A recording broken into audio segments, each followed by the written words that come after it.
بسم الله الحمد لله والثناء لله والصلاة والسلام على رسول الله وعلى آله وصحبه ومن والاه ما بعد. إلهي توفيق دينا وفتشيو دمانتين أعماش صالحان الله إنك أقبله.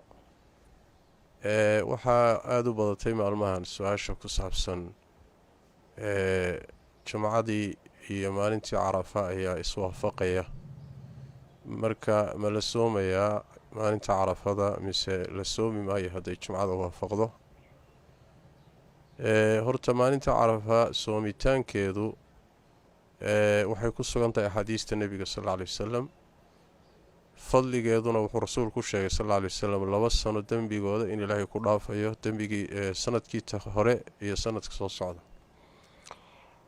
taa horta waa mashruuciyada maalinta carafa soomitaankeeda iyo ajirkeeda hadday jumco waafaqdo.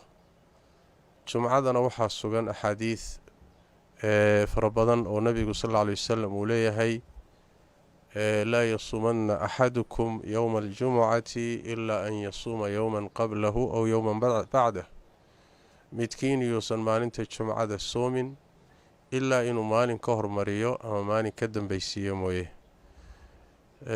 waa lafdiga bukhaari iyo muslim ay soo saareen. waxaa kaloo isagana jira laa tasuumuu yowma aljumucati mufradan, maalinta jumcada ha soomina isagoo keligii ah.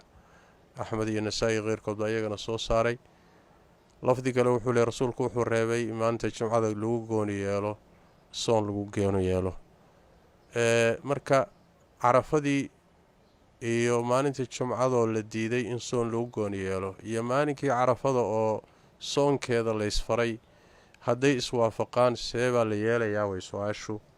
jawaabtu waxa weeye culimmada badankood waxay u badan yihiin axaadiista masalada ku soo aroortay markay iswaafajiyeen oo macno ay isugu timaado ay sameeyeen, waxay leeyihiin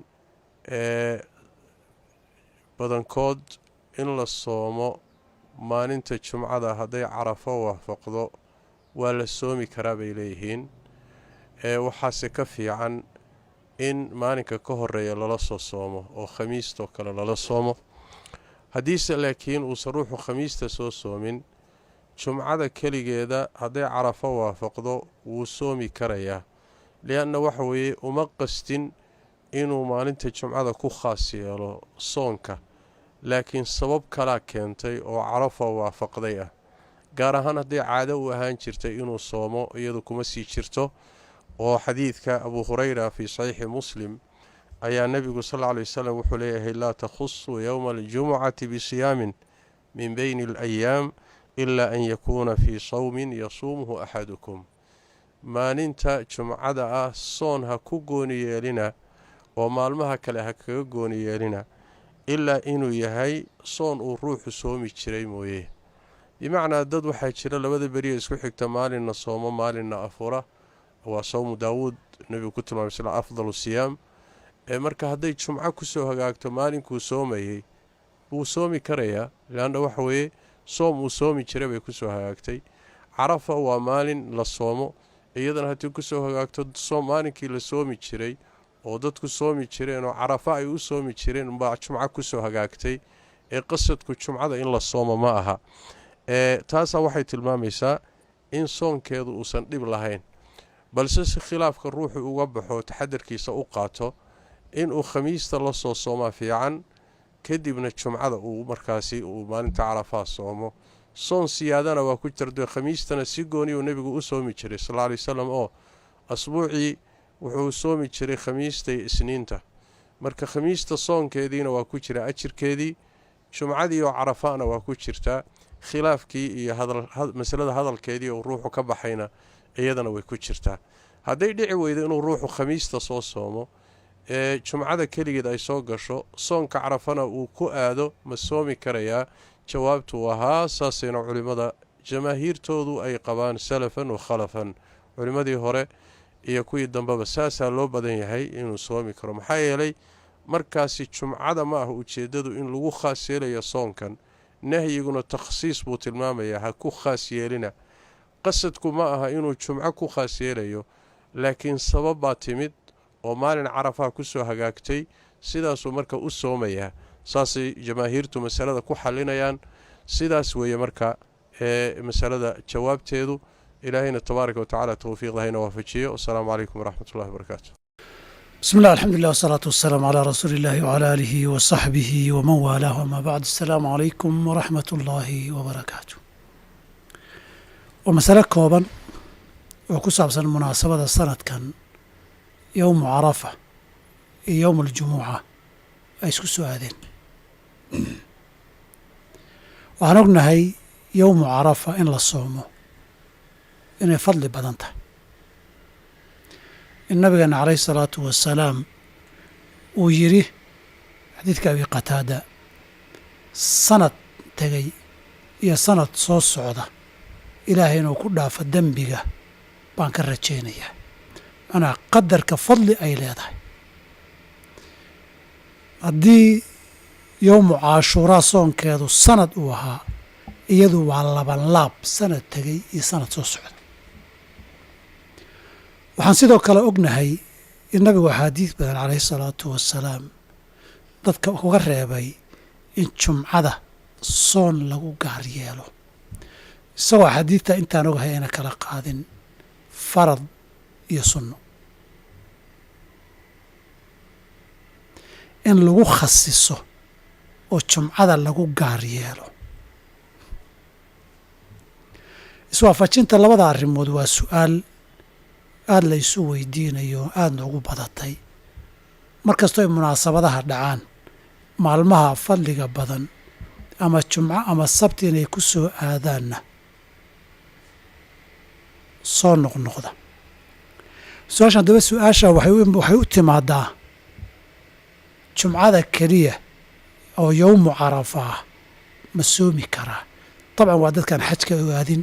qofka xajka carafa jooga isaga inuu sooma looma ogola maalinta carafa ama jumcaha ku aada ama khamiista ku aada ama isniinha ku aade. laba arrimood baa isugu yimid jumcadii oo fadligii carafo in la sooma keenaya iyo jumcadii in lagu gaar yeelo oo ay dhici karto in dadka laga fahmo inaan la soomin jumco keligeed.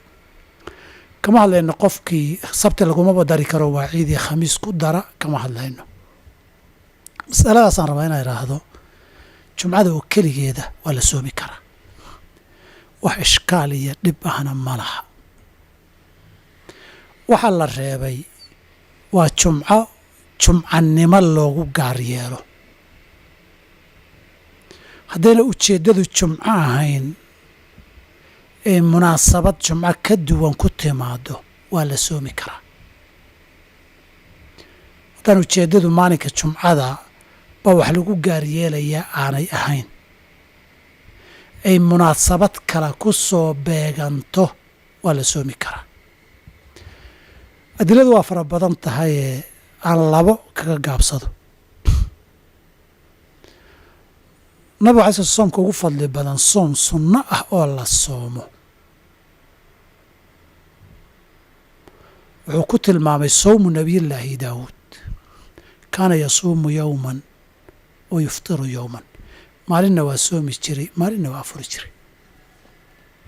haddii aad maalinna soonto maalinna afurto usbuucan haddaad khamiis soonto oo jumcaha afurto sabti baad soomi axadna waad afuri isniin baad soomi talaadana waad afuri arbacaad soomi khamiisna waad afuri jumcaad soomi.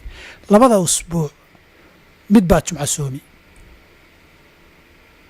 soomkaa maalin dhaafka ah naska iyo intaan ogahay wifaaqan waa la ogolyahay sababtoo ujeeddadu jumco ma ahee markay jumco kaaga soo beegantana waad soomi markay khamiis kuugu soo beegantana waad soomi. jumco hadduu afur ku soo beegmana waad afuri hadduu soon ku soo beegmana waad soomi. qofkani qof ujeeddo iyo dan gaara jumco kaleho wax ku gaar yeelaya maaha. waa qof barnaamijkii soonka ee uu lahaa uu kaga beegmay wey waa loo ogolaaday. sanadkii munaasabad mar amaa waxaan ka hadlayna ogow waa labadii usbuucba mar baa jumco noqonaysa. labadii usbuucba mar buu jumco soomayaa. bishii markuu ugu yaryahay 2 jeer bay soo maraysaa. sanadka haddii lagu dhufta labana 24 jeer bay soo maraysaa. taas waa la ogolyahay waxay caddayn u tahay qofkay kaga soo beegantay munaasabad uu si kale u soomayo soonkuna uusan ujeeddo jumco ahayn inuu soomi kara la garanaya. ta labaadna waa si gaaruuba nabigu jumcada u soo sheegay oo markuu reebay in jumcada lagu khaas yeelo in la soomo wuxuu raacayey ilaa an yakuuna sawman yasuumu axadukum soon uu soomi jiray inuu yahay maahane. soonaad soomi jirtay labadaba way soo gelayaan. kii maalin dhaafkaa waa soo gelayaa. waxaa soo gelaya kii 2 maalmood soomi jiray afuri jiray maalinna soomi jiray ama 2 maalmood soomi jiray maalinna afuri jiray kaas raac bay u noqon. laakiin maalin qofka sooma 2na afuro talooyinkii mar uu nabigu cabdullahi bin camr caasiye ka mid ah uu soo gelaya. waxaa soo gelaya qofkii caadadiisu ay ahayd inuu caashuuro iyo carafo soomo sawman yasuumuhu soon uu soomi jiray kaga soo aada maahane. qofku soonkiisii kaga soo aado hadduu khamiis kaga soo aadana waa soomi lahaa, hadduu sabti ku soo aadana waa soomi lahaa, hadduu jumco ku soo aadana waa lamid. qof jumca raadiisa oo jumca wax ku khasisaya maaha. lafdiga xadiidka laa takhusuu ah ha ku gaar yeelinana waa laga dhadhaminayaa. qofkan ay kaga beegantay kuma gaar yeelinaya way kaga dhacday. qofna wuuba ula jeedaayo iyadaasuu fiirsanayaa. qofka fiirsiga gaarka ee gaar u fadlilaya ee cibaada ku khasisaya weeye qofka nusuustu ay diiday.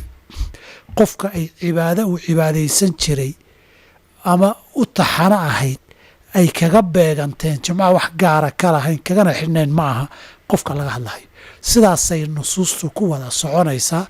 saa darteed yowmu carafa iyo yowmu caashuuraa iyo maalin dhaaf qofkii soomi jiray intaba way soomi karaan maalinka jumcada ah oo ma aha dad jumco wax ku khasisay ama ujeeddo jumco leh soonay caado u lahaayeen iyo dariiqay mari jireen oo cibaadaysan jireen baa kaga soo beegmay. sharciguna sidaa guud ee nabi daawuud iyo taladii cabdullaahi bni camr alcaas iyo sidan ilaa soonkii caadada u ahaa la fasaxay baa lagu ogolaaday. saa darteed waa la soomi karaa, fadligeedana waa la helayaa. wax dhib iyo xaraj ana ma laha. marka dadku ha soomaan, khalkhalkana dadka ha laga daaya. khayr allah idin siiyo. wasalaamu calaykum waraxmat ullaahi wabarakaatu.